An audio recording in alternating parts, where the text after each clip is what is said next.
बिस्मिल्लाहिर्रहमानिर्रहीम। अस्सलाम वालेकुम जी स्टूडेंट्स, आज मैं आपके साथ शेयर करने जा रही हूँ 2016 का स्टैट्स का ऑब्जेक्टिव पेपर।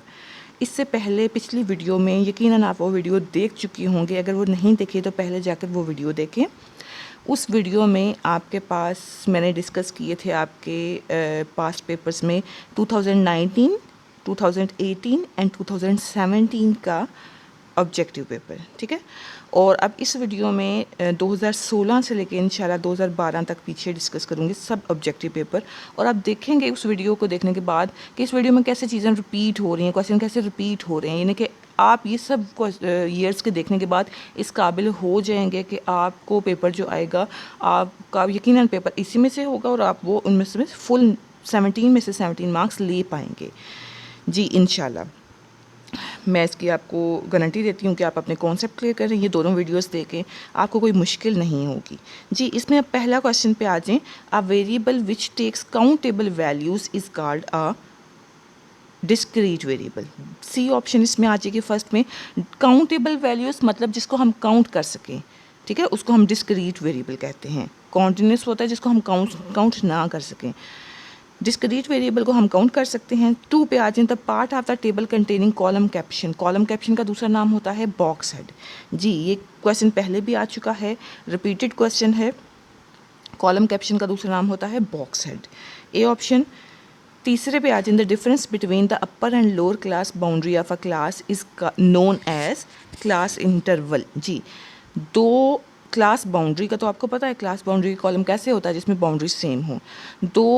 एक क्लास बाउंड्री में अपर एंड लोअर को आपस में अगर माइनस करें तो क्लास इंटरवल यानी कि एज की वैल्यू निकलती है। अब आप सोच रहे होंगे कि एज तो आप क्लासेस के कॉलम से निकालते हैं, कंसेक्टिव दो क्लासेस में पहले पहले डिजिट को आपस में माइनस करके जी, वैसे भी एच निकलता है, लेकिन क्लास बाउंड्री के कॉलम से एच निकालने का ये तरीका है कि एक ही ग्रुप में अपर एंड लोअर क्लास बाउंड्री को आपस में माइनस कर लें तो एच निकल आएगा, क्लास इंटरवल।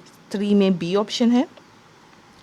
4 पे आ जाए the sum of deviation is zero when deviations are taken from. Sum of deviation zero कब होगा? जब deviation taken from arithmetic mean जी। Summation X minus X bar is equal to zero. Most important property है ये, arithmetic mean की तीसरे chapter की ये प्रॉपर्टी है कि summation X minus X bar is equal to zero. तो इसमें फिर वो कह रहे हैं कि ज़ीरो किससे डेविएट करके? माइनस एक्स बार से। 5वें पे आ जाए the geometric mean of the values.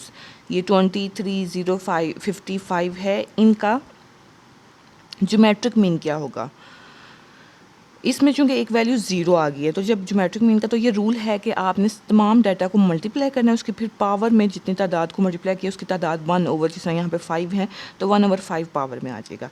अब पहले जब इन वैल्यूज़ को मल्टीप्लाई किया तो चूँकि एक ज़ीरो डिजिट होने की वजह से पूरा का पूरा डाटा ज़ीरो हो गया, ठीक है, यानी कि मल्टीप्लाई करने के बाद आंसर ज़ीरो आ गया। ज्योमेट्रिक मीन का आंसर ज़ीरो होगा इसमें, बी ऑप्शन। 6 पे आ जाए the mean deviation is least if calculated from जी। अब ये मीन डेविएशन का अगर मैं बात करूँ ना, मीन डेविएशन ये 4 चैप्टर में है। मीन डेविएशन फ्रॉम मीन होता है, मीन डेविएशन फ्रॉम मीडियन होता है और मीन डेविएशन फ्रॉम मॉड होता है। तो याद रखें मीन डेविएशन फ्रॉम मीडियन जो है ना वो लीस्ट होता है, मिनिमम होता है। A option, mean deviation from median is least. 7 पे आ जाए सेकेंड मोमेंट अबाउट मीन। ये भी रिपीटेड क्वेश्चन है, बल्कि ये पिछला भी 6 भी रिपीटेड है, ये भी पहले पूछा जा चुका है। 7 पे आ जाए second moment about mean is variance को कहते हैं। सेकेंड मोमेंट अबाउट मीन किसको कहते हैं? वेरिएंस को, बी ऑप्शन। 8 पे आ जाए for a certain distribution mean is equals to 70 and mode is equals to 82, ठीक है। मीन छोटा है, मॉड बड़ा है, तो वो पूछ रहे हैं कि ये कौन सी डिस्ट्रीब्यूशन है। क्या, अगर बी ऑप्शन को हम ज़रा गौर से देखें, सिमेट्रिकल, क्या ये सिमेट्रिकल है? नहीं। सिमेट्रिकल के लिए हमको मैंने समझाया है कि सिमेट्रिकल होने के लिए मीन बराबर हो, मीडियन बराबर हो मॉड के, यानी कि तीनों उसमें बराबर हों तो सिमेट्रिकल होगा, यानी कि तीनों जैसे मीन 70 था तो तीनों 70 होते, मॉड भी 70 होता तो सिमेट्रिकल होना था। अब ये सिमेट्रिकल नहीं है, बी ऑप्शन हमने एक्सक्लूड कर दी।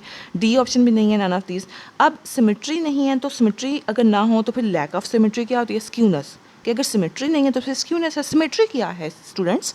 सिमेट्री ये है कि आप का जो शेप है डिस्ट्रीब्यूशन की वो लेफ़्ट और राइट साइड से इक्वल, एक जैसी हो। लेकिन स्क्यूनेस वो होती है कि कोई एक टेल उसकी लंबी है, या राइट वाली टेल लंबी है या लेफ़्ट वाली टेल लंबी है। तो अब इसमें पॉजिटिवली स्क्यूड आ जाएगा या नेगेटिवली स्क्यूड आ जाएगा? कौन सा स्क्यूनेस इसमें आएगी? अब पॉजिटिवली स्क्यूड का ए ऑप्शन जो है उसका मैं थोड़ा गाइड कर दूँगी कि इसकी शेप कैसी होती है। आपको पता है ग्राफ में ओरिजिन सेंटर में होता है। अब ग्राफ में ओरिजिन पे अगर ये मैं ग्राफ बनाऊँ, ये शेप बनाऊँ, तो वो कैसी बनेगी? इसमें ओरिजिन के करीब करीब पीक पॉइंट होगा और जो टेल है ना वो राइट साइड पे दूर तक जाएगी। ठीक है, अगर मैं ग्राफ में ऊपर टॉप राइट कॉर्नर में मैं ग्राफ बना रही हूँ, ओरिजिन आपको पता है ना सेंटर में ओरिजिन होता है, और ओरिजिन से मैं ऊपर डिस्ट्रीब्यूशन की इसकी शेप बनाई है, तो फ़ौरन से पहले पीक पॉइंट पे जाएगा शेप इसकी, और फिर पीक से नीचे आके सीधी लंबी टेल बनेगी राइट साइड पे। ठीक है, समझ आ गई? तो अब इस पॉजिटिव स्क्यूड में चूँकि पीक शुरू में ही आ गया ना, ज़ीरो के करीब करीब पीक आ गई है, और पीक आपको पता है मॉड कहते हैं, जो पीक पॉइंट होता है वो मॉड होता है। तो ज़ीरो के करीब करीब मॉड है, यानी कि मॉड बहुत छोटा है। इट मीन्स पॉजिटिव स्क्यूनेस में मॉड छोटा होता है, फिर मॉड के बाद मीडियन सेंटर में आएगा, फिर मीन की बारी आएगी, यानी कि मीन ओरिजिन से दूर है तो मीन बड़ा है, और मॉड ओरिजिन के करीब है तो मॉड छोटा है। तो अब नेगेटिव स्क्यूड की बात करते हैं। नेगेटिव स्क्यूड में क्या होगा? ओरिजिन सेंटर में होगा और इसकी शेप इस तरह की होगी कि पहले लंबी से हम टेल बनाएंगे, बाद में जाके एकदम पीक बनाएंगे और नीचे आ जाएंगे। ठीक है, यानी कि ओरिजिन से दूर होगी पीक। ओरिजिन से पीक दूर होने का मतलब है मॉड बड़ा है। ठीक है, तो अब इस क्वेश्चन के अकॉर्डिंग देखें, मॉड बड़ा है ना मीन से, तो इट मीन्स ये नेगेटिवली स्क्यूड है। आई होप आपको इसकी समझ आ गई होगी। फिर भी अगर नहीं समझ आई ना तो आप बुक खोलें, बुक में ये स्क्यूनेस का जो टॉपिक है, ये चैप्टर नंबर आई थिंक 4 में ही आ जाता है, 4 के लास्ट में स्क्यूनेस का टॉपिक, उसमें पॉजिटिव स्क्यूड की भी शेप बनी हुई है, नेगेटिव स्क्यूड की भी शेप बनी हुई है। आप जाकर दोनों को देखें कि किस में मॉड बड़ा है, मॉड ओरिजिन से दूर किस में है, जिसमें दूर है वो उसमें बड़ा है, तो यकीनन दूर वो नेगेटिव स्क्यूड में होगा। जी 9 पे आ जाए। An index number calculated for single variable is called. एक अकेले नंबर के लिए जब हम इंडेक्स नंबर फाइंड करते हैं तो उसको हम क्या कहते हैं? Simple index number.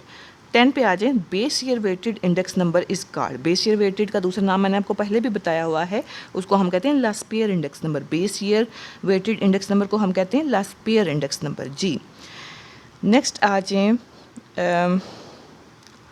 सेकंड पे आ जाए। इसमें बेस ईयर वेटेड का तो हो गया, 10 हो गया। 11 पे आ जाए। 11 है, if A union B is equals to S then A and B are which one events.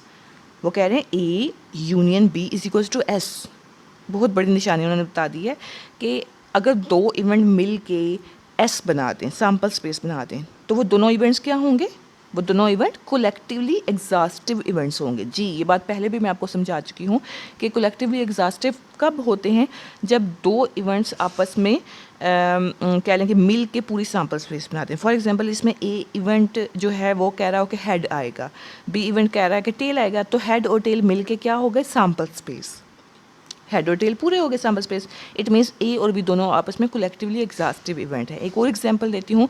For example A event कह रहे हैं कि ऑड फेसेस हैं और बी इवेंट कह रहे हैं कि इवन फेसेस हैं, तो ऑड फेसेस में क्या होगी डाइस में? 1 3 5 और इवन में क्या आ गए? 2 4 6। तो ऑड इवन मिल के पूरी सैम्पल स्पेस बन गई 1 2 3 4 5 6। जी इसमें ए बी आपस में कोलेक्टिवली एग्जॉस्टिव है, यानी कि बी ऑप्शन। 12 पे आ जाएं। When 3 coins are toss together, जब 3 कॉइन्स को इकट्ठा टॉस किया जाए, then number of all possible outcomes क्या होंगे? जी 3 कॉइन्स को टॉस किया जा रहा है और आपने फार्मूला क्या लगाना है? साइड्स पावर नंबर, यानी कि साइड्स, कितनी साइड्स हैं कॉइन की? कॉइन की 2 साइड्स हैं, हेड टेल 2 साइड्स हैं। 2 रेज़ टू पावर 3, क्योंकि तादाद कितनी है कॉइन्स की? 3। ऐसे ही हम करते हैं कि साइड्स लिखते हैं और फिर पावर में जितनी तादाद हो उस कॉइन की या डाइस की वो हम पावर में लिख लेते हैं। तो 2 raise to power 3 is equals to 8, that is C option. 13 पे आ जाएं। Random numbers are sequence of digits from. जी रैंडम नंबर टेबल आपने देखे होंगे, जनरेट होते हैं, उसमें बहुत ज़्यादा डिजिट्स लिखे होते हैं, लेकिन वो जनरेट किससे हुए होते हैं? वो जनरेट 0 to 9 से हुए होते हैं। जी 0 to 9 से ही वो जनरेट हुए होते हैं। ए ऑप्शन, 0 to 9 ही हम डिजिट्स लेके उन्हीं को आगे पीछे करके हम रैंडम नंबर टेबल जनरेट कर लेते हैं। 14 पे आ जाएं। If C is a constant then expected value of C is equal to. ये बहुत रिपीट हुआ है क्वेश्चन कि वो सी के बराबर ही होगा। एक्सपेक्टेड वैल्यू ऑफ सी, क्योंकि सी कांस्टेंट है ना, और कांस्टेंट की एक्सपेक्टेशन बराबर आ जाती है उसी के सी के ही इटसेल्फ। 15 पे आ जाएं। In binomial experiment the probability of success remains unchanged या कांस्टेंट इसको कहते हैं। ये 9 चैप्टर में आपका बाइनोमियल एक्सपेरिमेंट की प्रॉपर्टी है कि प्रोबेबिलिटी ऑफ सक्सेस जो है ना वो remain unchanged constant, D option from trial to trial. 16 पे आ जाए, if P is not equal to Q the binomial distribution is जी। P अगर तो होता ना Q के बराबर तो हमने कहना था बाइनोमियल डिस्ट्रीब्यूशन सिमेट्री है, यानी कि C ऑप्शन, यानी कि P is equal to Q, C option. अगर अब देखो वो कह रहे हैं कि P not equal to Q तो वो सिमेट्री नहीं है, तो फिर क्या है, स्क्यूनेस। या स्क्यूनेस के अलावा इसका एक और नाम भी है, असिमेट्रिकल। असिमेट्रिकल को भी स्क्यूनेस ही कहते हैं। तो A और B दोनों हमारे ऑप्शन ठीक हैं। तो डी ऑप्शन में देखें लिखा है बोथ ए एंड बी, तो डी ऑप्शन पे हम टिक कर देंगे। अब देखें ए भी ठीक है बी भी ठीक है, लेकिन हम ए बी दोनों पे टिक नहीं करेंगे, इससे हमारा क्वेश्चन गलत हो जाएगा। हमने डी ऑप्शन पे ओनली मार्क करना है बोथ ए एंड बी। समझ आ गई आपको कि इक्वल होता ना P is equal to Q तो वो सिमेट्री था, अदरवाइज वो असिमेट्रिकल या स्क्यूनेस है। 17 पे आ जाए, mean of the hypergeometric distribution. Hyper geometric का मीन क्या है, ये भी क्वेश्चन बार बार रिपीट हो रहा है, बल्कि 16 भी शायद आगे आएगा या पीछे आ चुका है, ये भी इंपॉर्टेंट क्वेश्चन है। 17 पे आ जाए, 17 में लिखा है कि हाइपर ज्योमेट्रिक का मीन क्या है। तो बाइनोमियल का मीन क्या होता है, n p, small n p. तो ये भी इसका मीन भी स्मॉल एन पी ही है बेसिकली। पी की जगह फार्मूला लगा दिया है के ओवर कैपिटल एन, यानी कि B option small N into के over capital N. I hope आपको इसकी समझ आ गई होगी। उसके बाद नेक्स्ट आ जाएँ आप 2015 के पेपर पे। ये तो था अभी जो हमने डिस्कस किया है वो था 2016 का पेपर। अब हम डिस्कस करने जा रहे हैं 2015 का पेपर। इंशाल्लाह आपको अब देख नज़र आ रहा होगा कि क्वेश्चन रिपीट हो रहे हैं और आपकी तैयारी बहुत अच्छी हो रही है जी। फर्स्ट क्वेश्चन देखें, अ स्पेसिफिक कैरेक्टरिस्टिक। आपने ये वीडियो एंड तक देखनी है, 2012 तक अगर आप देख लेंगे तमाम ऑब्जेक्टिव सोल्यूशन तो आपको इंशाल्लाह कोई मसला नहीं रहेगा ऑब्जेक्टिव में। A specific characteristic of a population is called ji. Population की जो कैरेक्टरिस्टिक खसूसियत होती है उसको हम क्या कहते हैं, पैरामीटर। ये पॉपुलेशन का जो रिजल्ट होता है उसको हम क्या कहते हैं, पैरामीटर। और आपको पता है पॉपुलेशन के रिजल्ट को पैरामीटर कहते हैं और सैंपल के रिजल्ट को हम स्टैटिस्टिक कहते हैं। तो इसमें पॉपुलेशन का चूंकि रिजल्ट था तो इसमें बी ऑप्शन पैरामीटर। सेकंड पे आ जाए, histogram is a graph of. Histogram याद रखें फ्रीक्वेंसी डिस्ट्रीब्यूशन का ग्राफ होता है, और जो हिस्टोरीग्राम होता है ना, हिस्टोरीग्राम कहते हैं टाइम सीरीज़ के ग्राफ को। वो टाइम सीरीज आपने सेकंड ईयर में जाकर इंशाल्लाह पढ़ना है। Histogram is a graph of frequency distribution. तीसरे पे आ जाए, ogive is a graphical representation of. Ogive किसका दूसरा नाम है, कम्युलेटिव फ्रीक्वेंसी रिप्रेजेंटेशन का दूसरा नाम है। Ogive is the name of cumulative frequency representation. 4 पे आ जाए, it is important to array the data before calculating. Calculation से पहले अगर डाटा को हम अरेंज कर लें तो हम किसके लिए इंपॉर्टेंट होता है, किस को फाइंड करने के लिए इंपॉर्टेंट, मीडियन जी। मीडियन का आपको पता है ना, अनग्रुप डाटा हो तो अरेंज किए बगैर या मीडियन के फैमिली मेम्बर्स हों, क्वांटाइल्स हों, तो हम अरेंज के बगैर क्वेश्चन को सॉल्व नहीं करते। 4 में बी ऑप्शन आ जाएगी, मीडियन। 5वें पे आ जाए, इन असिमेट्रिकल डिस्ट्रीब्यूशन। सिमेट्रिकल डिस्ट्रीब्यूशन हो तो उसका क्या मतलब है, उसका मतलब मैंने आपको पहले भी बताया, उसमें अर्थमेटिक मीन, मीडियन और मॉड तीनों बराबर होते हैं, D option. Arithmetic mean, geometric mean, harmonic mean ये इक्वल नहीं होते। इक्वल क्या होते हैं, arithmetic mean, median and mod, D option symmetrical distribution में। 6 पे आ जाएं, the range of values -2, -4, -6 and -8 is. अब इसकी रेंज की क्वेश्चन रिपीट हुआ है, इसकी रेंज कैसे निकालेंगे। आपको पता है ना रेंज का क्या फार्मूला होता है, मैक्सिमम माइनस मिनिमम। तो मैक्सिमम इसमें क्या वैल्यू है, मैक्सिमम वैल्यू है -2 जी। माइनस वैल्यूज़ में से याद रखें जो छोटी वैल्यू होती है ना वो बड़ी हो जाती है माइनस साइन की वजह से। तो -2 सबसे बड़ी वैल्यू है, सबसे छोटी क्या है, -8। तो -2 में से माइनस कर लें -8 को, तो माइनस फार्मूले का माइनस और -8 वाला माइनस आपस में मिलके प्लस हो जाएगा, यानी कि बन जाएगा -2 + 8। अब -2 + 8 का आंसर क्या है, 6। तो बी ऑप्शन, 6 में बी ऑप्शन आ जाएगी। 7 पे आ जाए, the mean deviation is minimum. ये देखें क्वेश्चन रिपीट हो रहा है, अभी मैंने पिछले पेपर में डिस्कस किया था कि मीन डेविएशन फ्रॉम किससे फाइंड करें, mean deviation from median find करें तो वो मिनिमम होता है जी। The mean deviation is minimum when deviations are taken from median, B option. 8 पे आ जाए, the standard deviation of values. अब ये जो -2 -2 -2 -2 -2 इसका स्टैंड डेविएशन पूछ रहे हैं, फैलाव पूछ रहे हैं, तो इस डाटा में कितना फैलाव है, इस डाटा में 0 फैलाव है, सी ऑप्शन, ठीक है।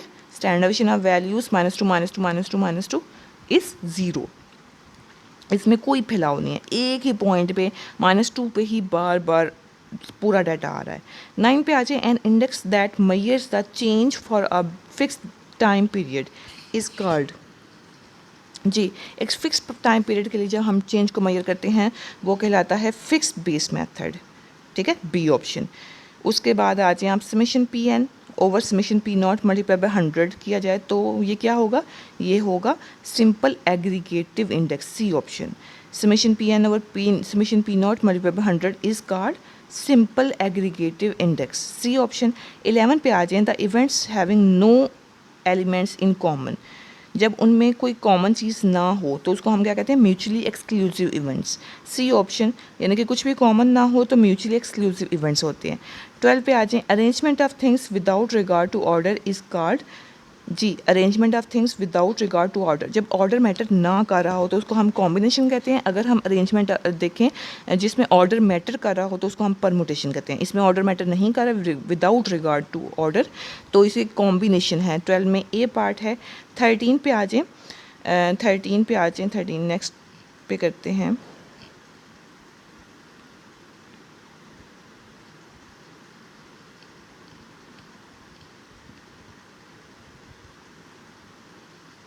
जी ये 13 पे आ जाए, variance of X is equals to, variance of X किसके बराबर है, variance of X B option इसमें आ जाएगी, expected value of X square minus expected value of X whole square के बराबर है, बी ऑप्शन, ठीक है। 13 में हमारे पास बी ऑप्शन आ गया, expected value of X square minus expected value of X whole square, इसके बराबर है।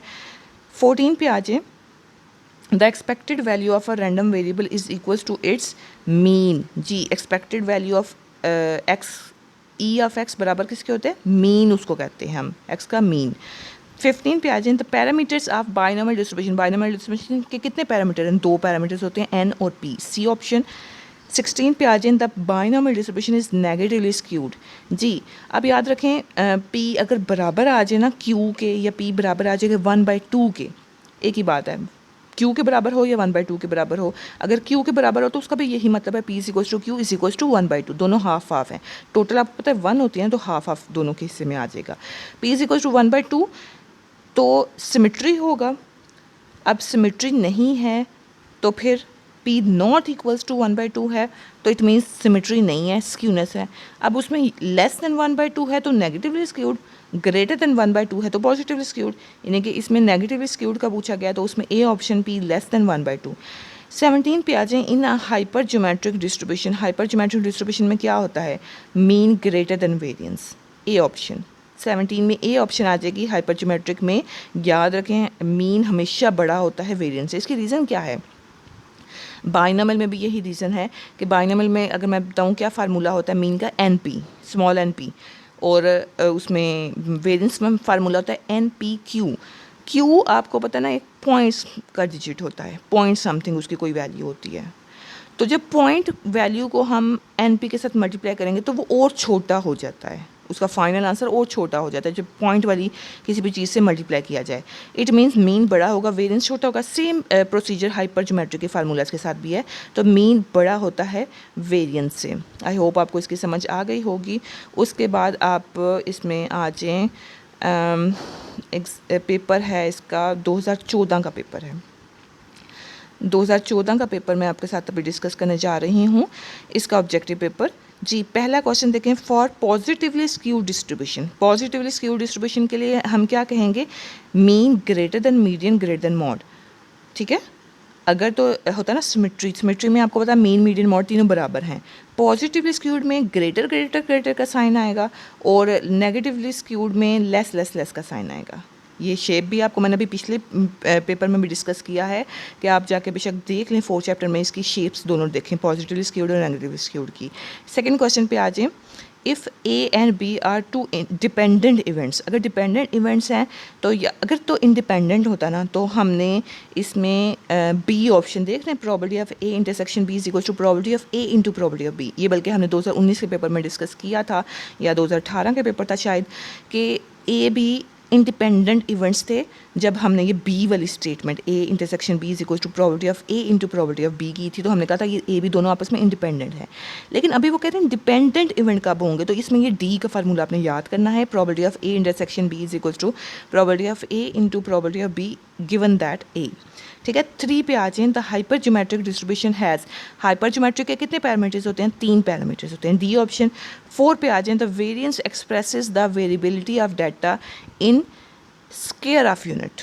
जी, वेरिएंस जो होता है ना वो एक्सप्रेस करता है variability of data in square of unit, square of unit में वो उसको एक्सप्रेस करता है, ए ऑप्शन। 5 पे आ जाए, वेरिएंस ऑफ बी एक्स किसके बराबर होता है, याद रखें वेरिएंस में फाइंड करने के लिए अगर कुछ वेरिएबल के साथ कुछ मल्टीप्लाई या डिवाइड हो रहा तो उसका हम स्क्वायर कर देंगे, कुछ प्लस माइनस हो रहा तो उसको हम ज़ीरो कर देंगे, तो कुछ मल्टीप्लाई हो रहा है तो इसका हम स्क्वायर कर देंगे, यानी कि B option, B square variance of X. अब इसमें वेरिएंस की प्रॉपर्टी में मैं आपको पहले बता चुकी हूँ, शायद ये नहीं बताया, कि वेरिएंस चेंज ऑफ ओरिजिन से इंडिपेंडेंट है, यानी कि कुछ प्लस माइनस होना उसको ज़ीरो कर देगा, उससे आज़ाद है। लेकिन चेंज ऑफ स्केल से, स्केल का मतलब, चेंज ऑफ स्केल का मतलब है कुछ मल्टीप्लाई या डिवाइड होना, उससे वो डिपेंडेंट है, आज़ाद नहीं है, उसका वो स्केयर कर देगा वेरिएंस। अगर स्टैंडर्ड वेरिएशन होगा तो वो उसको एज इट इज़ साथ लिख लेगा। 6 पे आ जाएं, geometric mean for x1 and x2 is, x1 x2 दो कह लें कि हमारे पास डाटा में डिजिट्स हैं, उन दोनों का ज्योमेट्रिक मीन लेना है, तो यकीनन दोनों को मल्टीप्लाई कर देंगे और उसका पावर में 1/2 यानी कि अंडर रूट ले लेंगे, डी ऑप्शन। 7 पे आ जाए, in us frequency distribution the total of class frequencies is, total frequencies की क्या होती है, समेशन एफ के बराबर होती है ना। अगर तो ये रिलेटिव फ्रिक्वेंसी का यहाँ पे जिक्र होता तो हमने कहना था कि रिलेटिव फ्रिक्वेंसी का टोटल 1 के बराबर है, यानी कि तब हमने ए ऑप्शन लिखना था। अभी हमने सी ऑप्शन पे लगाना है कि इसमें सी ऑप्शन ही बेहतर लग रही है कि फ्रिक्वेंसी का टोटल हम समेशन एफ कहते हैं। 8 पे आ जाएं, the reciprocal of arithmetic mean of the reciprocal of observation, 2 दफ़ा रेसिप्रोकल का वर्ड आ गया है, ये फार्मूला है हार्मोनिक मीन का, डी ऑप्शन।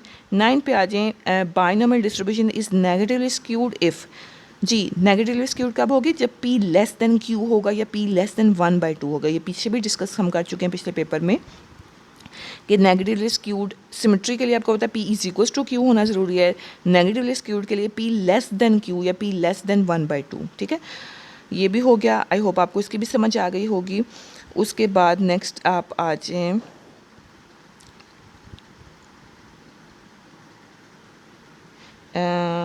इस पे इसका है 10 ऑप्शन है जी। Consumer price index is obtained by, consumer price index is obtained by किससे, फैमिली बजट मेथड। सीपीआई हम किससे निकाल सकते हैं, सीपीआई में आपको पता है ना फैमिली बजट मेथड यूज़ होता है, डी ऑप्शन। 11 पे आ जाएं, an expected value of a random variable is equal to, यानी कि E of X is equal to mean के बराबर हो गया। रिपीटेड क्वेश्चन है, if all the values are of equal importance, अगर तमाम वैल्यूज़ बराबर इंपॉर्टेंस की हों, इक्वल इंपॉर्टेंस की हों, तो इंडेक्स नंबर क्या कहलाएगा, इंडेक्स नंबर को हम कहेंगे अनवेटेड इंडेक्स नंबर। अगर तो इक्वल इंपॉर्टेंस की ना हो, डिफरेंट इंपॉर्टेंस की हो, तो वो वेटेड उसमें हम यूज़ करते हैं। इसमें भी ऑप्शन है अनवेटेड इंडेक्स नंबर यूज़ करेंगे हम। 13 पे आ जाएं, the sum of deviation is always equals to 0, sum of deviation 0 के बराबर कब होगा, जब हम मीन से उसको डेविएट करेंगे। ये भी रिपीटेड क्वेश्चन है। Summation X minus X bar is equals to 0, ये प्रॉपर्टी 3rd क्वेश्चन में चैप्टर में आपने देखी हुई ना, summation X minus X bar is equals to 0, ये वो वाली प्रॉपर्टी है। आई होप आपको इसकी समझ आ गई होगी। उसके बाद नेक्स्ट आप आ जाएँ 2013 के पेपर पे जी। 2013 का पेपर, अच्छा ये पिछले पे ना 13 तक ही अवेलेबल हैं, आगे से मिसिंग है। 13 पे आ जाए, 13 का है पेपर, लिखा है पहला क्वेश्चन, ये रिपीटेड क्वेश्चन है, if C is a non random variable then expected value of C is equals to C, ये सी इटसेल्फ के बराबर होती है, ए ऑप्शन। 2 पे आ जाए, probability of A intersection B क्या होगा म्यूचुअली एक्सक्लूसिव इवेंट्स में। म्यूचुअली एक्सक्लूसिव इवेंट्स वो होते हैं जो आपस में जिनमें कुछ भी कॉमन हो ही ना, कुछ कॉमन पोर्शन ना हो दोनों इवेंट्स में, तो probability of A intersection B 0 के बराबर होगा। कुछ कॉमन ही नहीं है तो वो 0 के बराबर होगा उसकी प्रोबेबिलिटी, उसका चांस। ठीक है, समझ आ गई कि ए बी दोनों इवेंट्स में कुछ भी कॉमन नहीं है, ए इंटरसेक्शन बी 0 है, एम्प्टी है, तो एम्प्टी की प्रोबेबिलिटी, एम्प्टी सेट की प्रोबेबिलिटी ज़ीरो होती है। तीसरे पे आ जाएं, link relative is equals to, link relative किसके बराबर होता है, Pn over Pn minus 1 multiply by 100, B option. 4 पे आ जाएं, statistical laws are true, statistical laws याद रखें हमेशा एवरेज पे ट्रू होते हैं, ऑन द एवरेज या इन द लॉन्ग रन। ए और सी दोनों ऑप्शन हमें ठीक लग रही थी, ऑलवेज बी ऑप्शन रॉन्ग है कि हमेशा ट्रू नहीं होते, ऑन द एवरेज ट्रू होते हैं या in the long run true होते हैं, यानी कि डी ऑप्शन ए और सी। पाँचवें पे आ जाए, tossing two dice possible samples are, दो डाइस अगर हम टॉस करें तो पॉसिबल सैम्पल्स क्या होंगे, पॉसिबल सैम्पल्स होंगे 36, दो डाइस है ना, तो 6 रेज़्ड पावर 2, मैंने आपको फार्मूला बताया था, साइड्स पावर तादाद, तो साइड 6 हैं, 6 की पावर 2 36, ए ऑप्शन। 6 पे आ जाए, in hypergeometric distribution N, capital N given है, स्मॉल एन गिवन है, के गिवन है, मीन पूछा है, तो मीन का फार्मूला क्या होता है हाइपर ज्योमेट्रिक में, स्मॉल एन इंटू के ओवर कैपिटल एन, तो स्मॉल एन की जगह पे लिख लें 2 और के की जगह लिख लें 3, 3 इंटू 2 6 हो गया, और 6 divide by 6 that is equal to 1, यानी कि इसमें आ गई सी ऑप्शन। नेक्स्ट आप आ जाए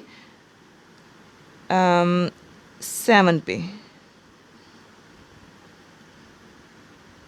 binomial distribution has parameters, binomial distribution के कितने पैरामीटर्स होते हैं, 2 पैरामीटर्स, 2 पैरामीटर्स, बी ऑप्शन। 8 पे आ जाए, if A is a constant, अगर ए कांस्टेंट है then 5/2a is equals to, ये किसके बराबर होगा, ये मुझे इनमें से कोई भी सूटेबल नहीं लग रहा कि ये बस ऐसे ही लिखे हुए हैं, तो ये नन, इसमें डी ऑप्शन आ गई।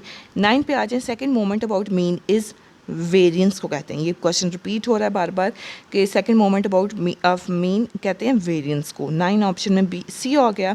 10 पे आ जाए, how many basic types of index numbers are there, index number की बेसिक टाइप्स क्या होंगी, इसमें बी ऑप्शन आ जाएगा 3, ठीक है। इंडेक्स नंबर की बेसिकली 3 टाइप्स हैं, price index number, quantity index number और वैल्यू इंडेक्स नंबर।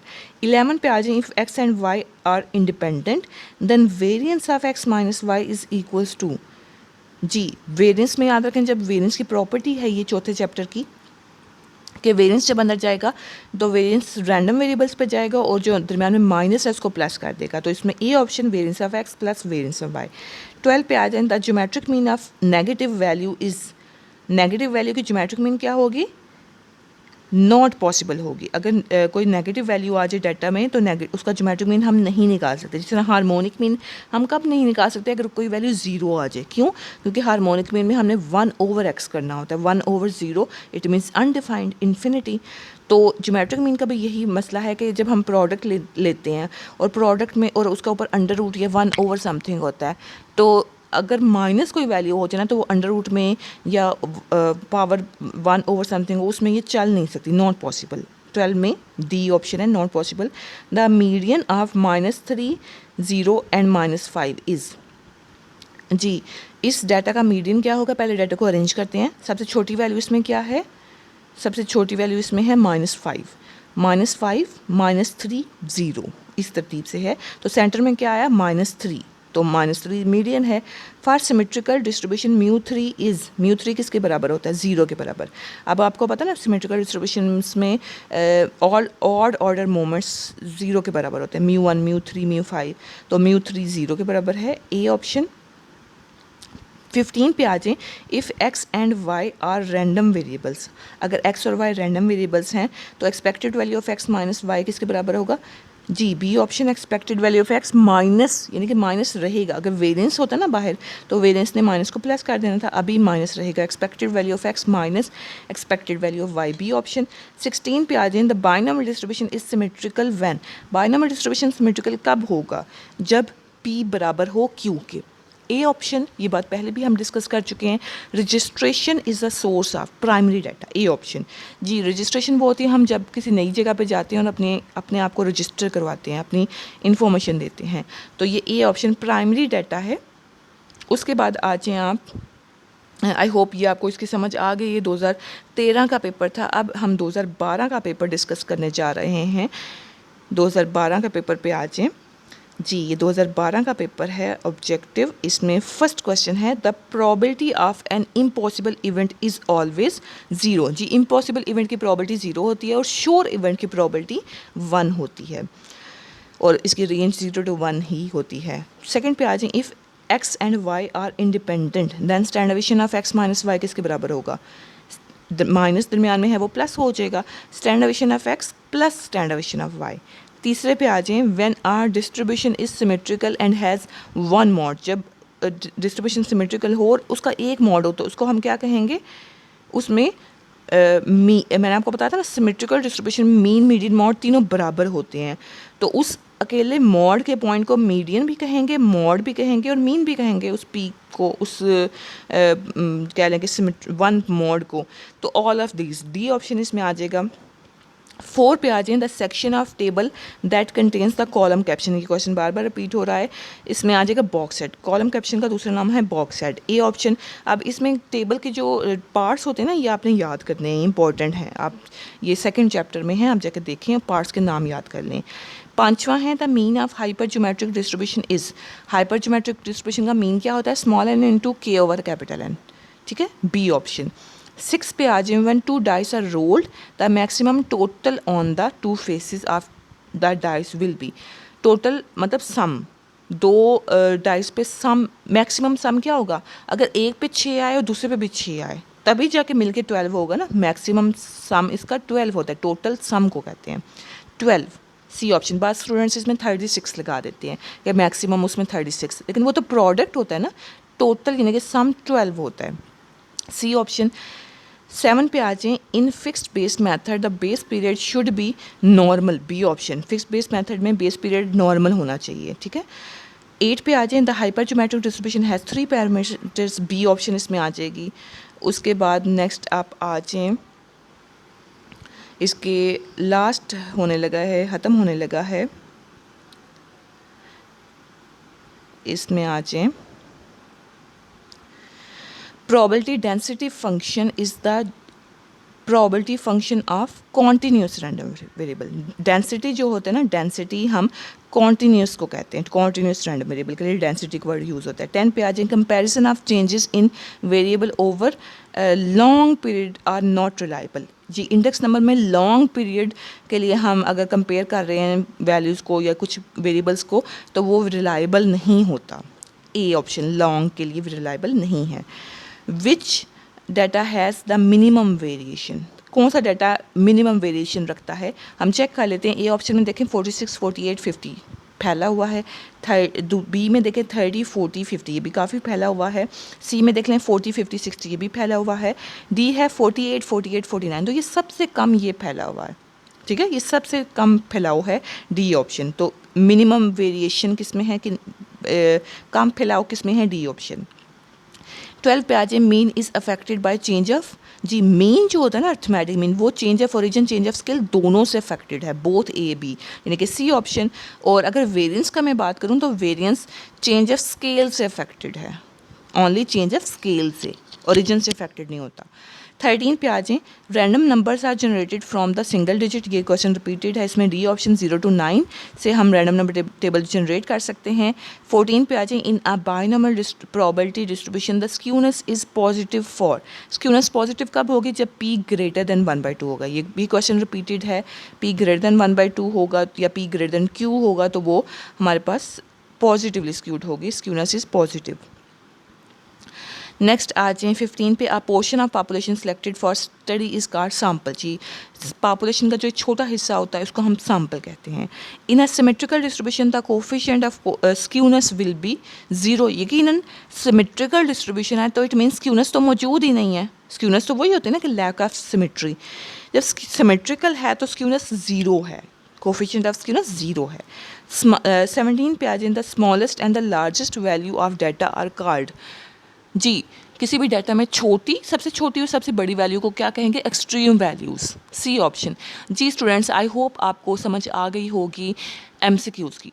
आप ऑब्जेक्टिव इंशाल्लाह सॉल्व कर सकेंगे। आप ये वीडियो और इससे पिछली जो वीडियो थी, दोनों वीडियोज़ को देखें, स्टैट्स के ऑब्जेक्टिव की वीडियोस हैं, और इंशाल्लाह आपके 17 में से 17 मार्क्स आएंगे। आप अपने कॉन्सेप्ट्स क्लियर करें। Thank you so much. फिर भी कोई कन्फ्यूजन है तो आप कमेंट करें, अदरवाइज़ आप लाइक करें और चैनल को सब्सक्राइब करें। Thank you so much. Allah हाफिज़।